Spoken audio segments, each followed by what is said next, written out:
আমরা আগামী দিনে পূর্ণাঙ্গ শরিয়া কায়েম করার স্বপ্ন দেখি। বাংলাদেশে ইসলামী বিপ্লব হবে, কোরআনী হুকুমত কায়েম হবে, আল্লাহর কোরআন হবে বাংলাদেশের সংবিধান।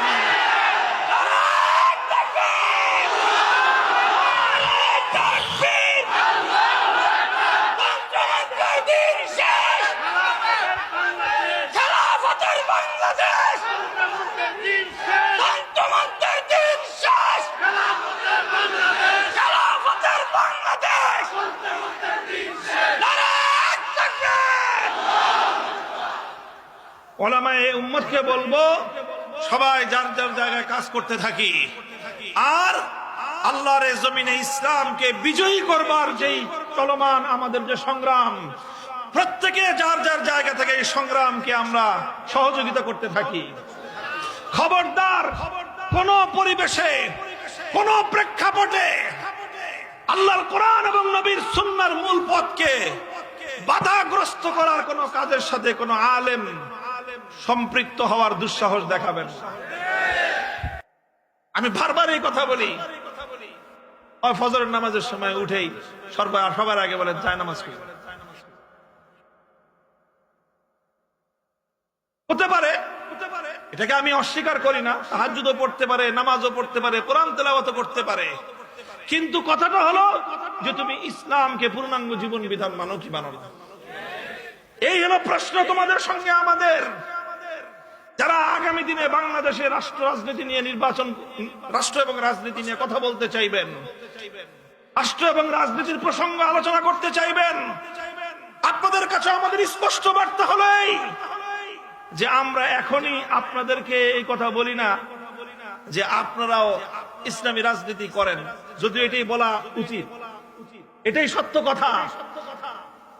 আমরা এখন অন্তত এতটুকু কথা বলি, আপনি আপনার কোন আমেরিকা আর কোন রাশিয়া, কোন চায়না, কোন ভারত বাপদাদার কথায় আপনি রাজনীতি করবেন, আপনার সেই বাপদাদার, আপনার সেই এই বস্তা পচা পশ্চিমা সভ্যতার অন্ধ অনুকরণ আর অন্ধ গোলামি আপনি করতে পারেন।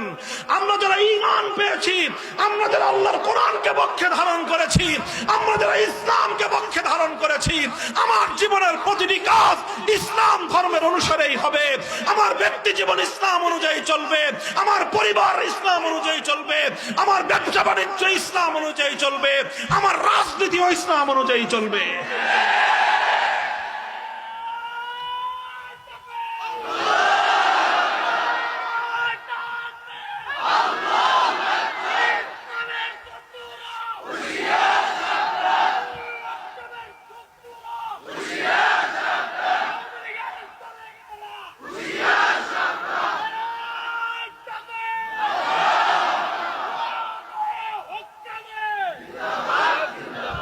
পয়গামটা আমাদের পরিষ্কার, সেটা হলো আমাদের সঙ্গে তাদের বিরোধ এবং তাদের সঙ্গে আমাদের সংঘাতের মূল পয়েন্ট হলো এইটা, আমরা তাদের কাছ থেকে অন্য কোনো ফ্যাসিলিটি আর সুযোগ সুবিধা নিয়ে মারামারি করি না। আমরা তাদের সঙ্গে, আওয়ামী লীগ বিএনপি কারো সঙ্গেই আমাদের দুনিয়ার স্বার্থের লড়াই নাই। আমাদের মূল লড়াইটা হলো যে আমরা আমাদের এই মাটিতে, আমাদের জন্মভূমিতে শতভাগ আল্লাহর দ্বীনকে নিয়ে আমরা চলতে চাই। আমি যেখানে যা করব সেটা ইসলাম অনুযায়ী করব। আমার ইসলাম পালন করবার উপর কোন ধরনের বিধিনিষেধ আরোপ করার কোন অধিকার তোমাদের নাই। আর আমার ইসলাম পালন করবার ক্ষেত্রে যদি কোথাও কোনো বাধা প্রদান করবার কোন পরিবেশ আমরা দেখি, সেই বাধাকে ভেঙে গুড়িয়ে দেওয়ার জন্য যা করতে হয় সেটাই আমরা করব, সেটাই আমরা করব ইনশাআল্লাহ।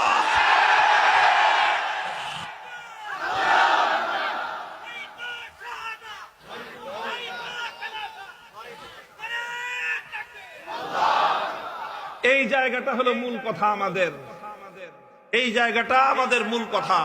এটা খুব ভালো করে মনে রাখবেন, অন্য কোন পেশাল এইসব জায়গায় উঠাবেন না। যখনই আমরা ঈমান এবং কুফরির আলোচনা করি, তখন কে কয় রাকাত তাহাজ্জুদ করছে এই কথা বলবেন না, কে কয়বার হজ করছে সেই কথা আনবেন না। আপনি তখন আনবেন যে আপনি ইসলামের কোন বিধানের সঙ্গে আপনার সাংঘর্ষিকতা আছে কিনা, আপনি আল্লাহর কোরআনের অপব্যাখ্যা করেন কিনা, পূর্ণ আওয়ামী লীগের দলটা লাকুম দীনুকুম ওয়ালিয়া দিন আল্লাহর কোরআনের এই আয়াতের এমন অপব্যাখ্যা করে যে অপব্যাখ্যাকে বিশ্বাস করলে একজন মানুষ বেঈমান হয়ে যায়। আপনারা এগুলো করবেন না। বলতে পারলে ভালো কথা বলবেন, নাহলে চুপ থাকবেন। আল্লাহর কোরআনকে নিয়ে অপব্যাখ্যা দেওয়ার কোনো অবকাশ, কোনো অধিকার আপনাদের নাই। আর এই আওয়ামী লীগের দেখা দেখি মাঝে মাঝে বিএনপি এই সমস্ত অপকর্ম করে।